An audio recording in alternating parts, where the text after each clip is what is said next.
Please welcome to our morning show microphones an individual who's a resident faculty member in the Master Professional Studies in Integrated Behavioral Health and Master Professional Studies in Addictions Counseling Program. Say good morning to Fiyyaz Karim, who's also a lecturer. Good morning.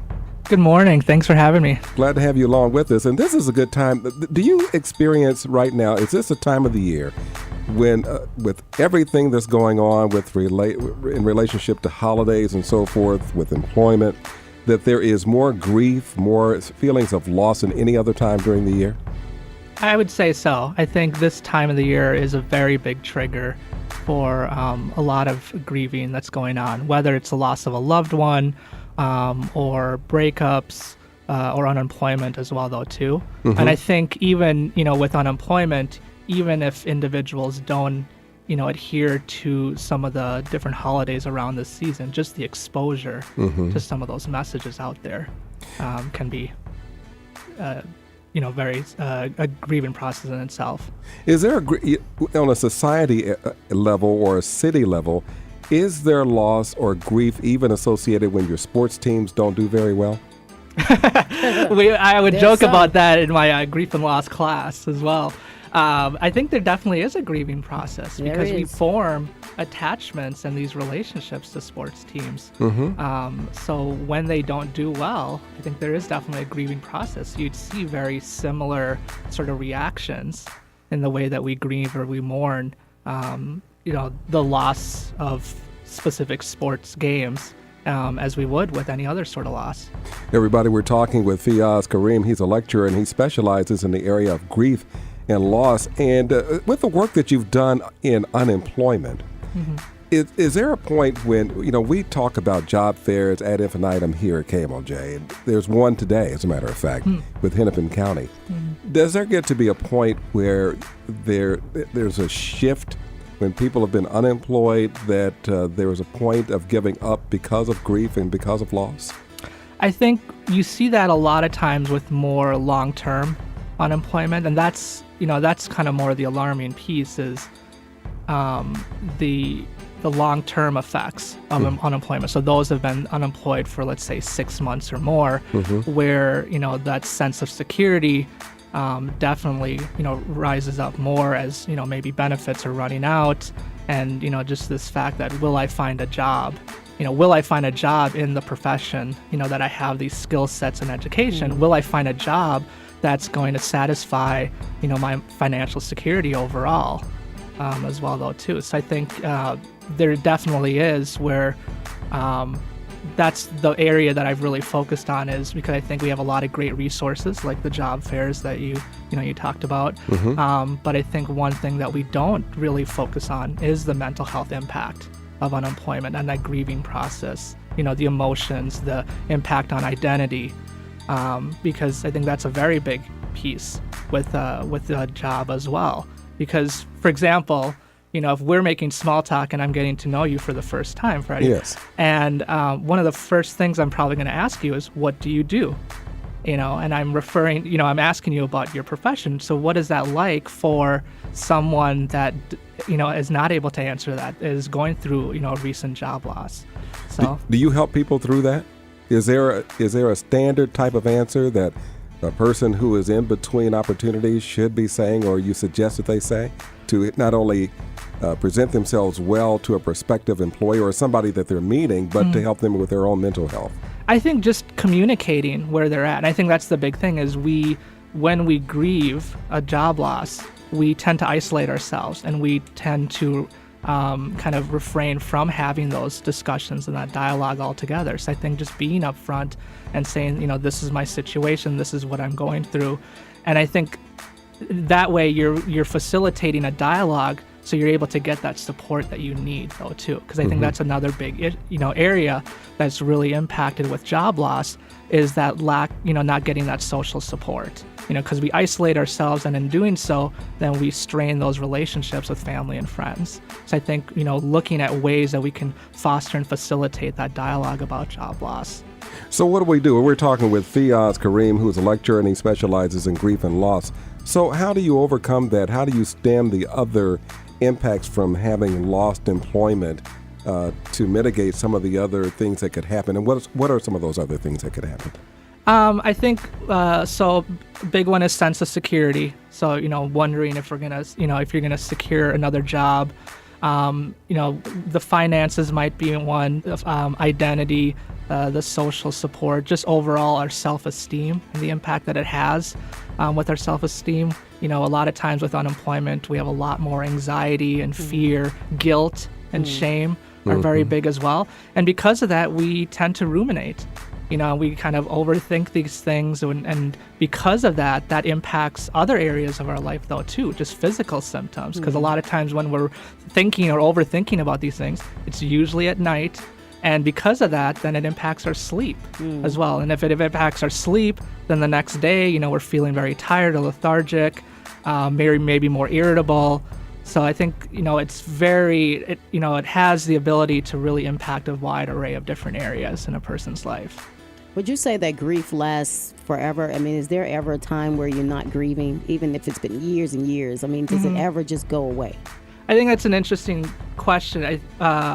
With grief, it's not, when I'm training students or talking with individuals and working through their grief, it's not about getting over the grief, because I think it is a very lifelong thing.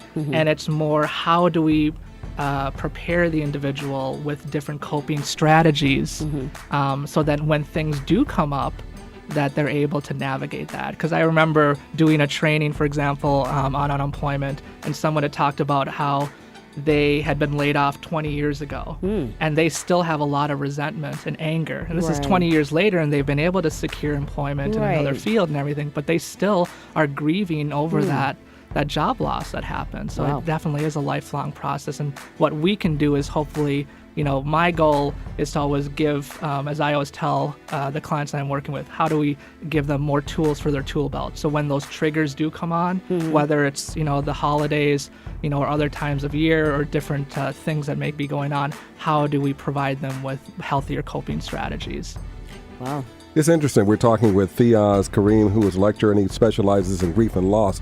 So, how realistic is it? I'm at a holiday party, haven't worked in 6-7 months, and they go, "Hey, Freddie Bell, how are you? What do you do?" Well, I haven't worked in 6 or 7 months. I can't feed my family, and boy, am I excited to see you. I'm really happy today. How do you get there?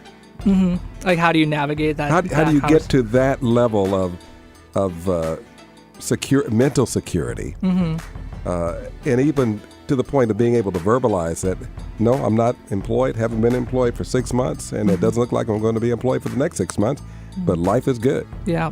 I've talked with a lot of individuals that are in those situations, and they've described those sort of scenarios as very, emotionally and mentally exhausting. And, where they have to practice and maybe come up with some sort of script in terms of how to talk about those situations as well. And I think one is, just coming up with how do you verbalize what's going on with the situation.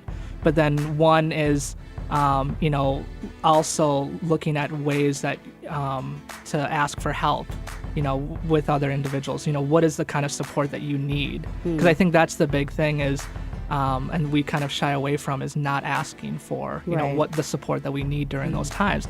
And I think, and then the holidays can be a very hard time in having those conversations. Sure.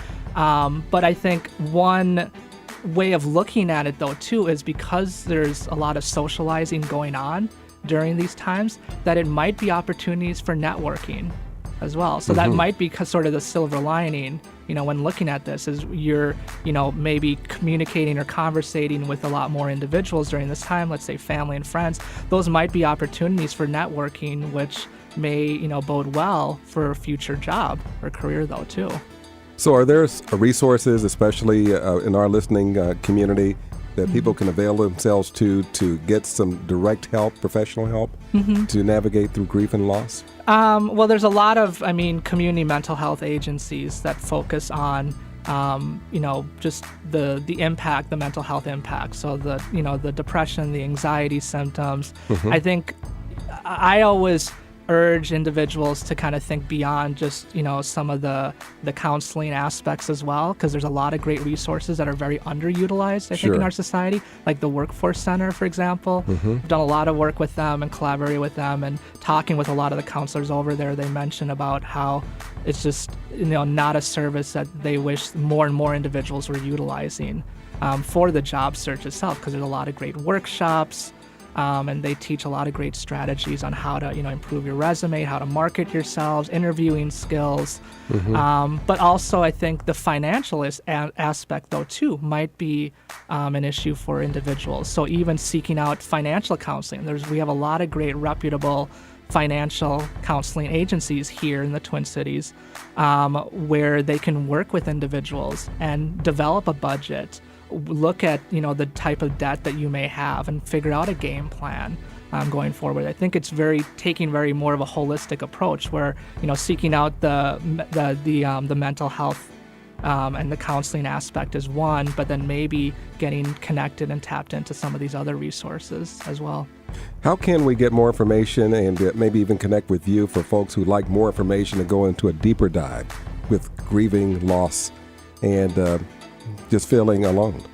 I'm always available to consult. So right. Individuals can always email me at my U of M email address as well, kari0057@umn.edu.